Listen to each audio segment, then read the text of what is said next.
খারাপ সময়ে এই মানুষটা কিভাবে যেন হাজির হয়ে যায়, কারণ মানবিক কাজে যেন পাশে দাঁড়াইতেছে। এই জন্য আমরা সবাই আপনাকে ধন্যবাদ জানাই, কৃতজ্ঞতা জ্ঞাপন করছি। সেই দিন আমরা আসছিলাম, অনেক ভিড় ছিল, আমরা আপনার সাথে কথা বলতে পারি নাই, সেটার জন্য আমি সরি। তো আজকে আমরা কনি মিয়ার জন্য একসাথে দাঁড়াইছি। আপনারও তো ভালোবাসার মানুষ 1 লক্ষেরও বেশি। আপনি কনি মিয়ার জন্য ভালোবাসার মানুষদের কাছে কি প্রত্যাশা করেন?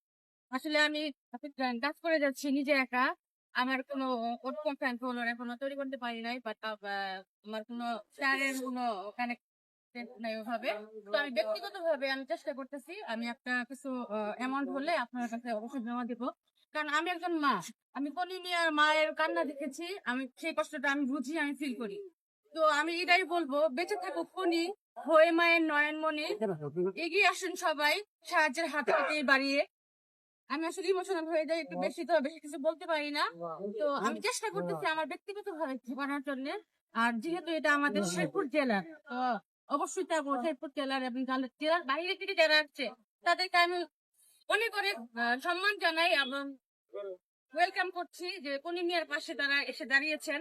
আর আমরা যারা শেরপুরবাসী আছি এরকম রেষারেষি না করি, আসলে সবাই আমরা কনি মিয়ার পাশে এসে দাঁড়াই। অনেক ধন্যবাদ আপু।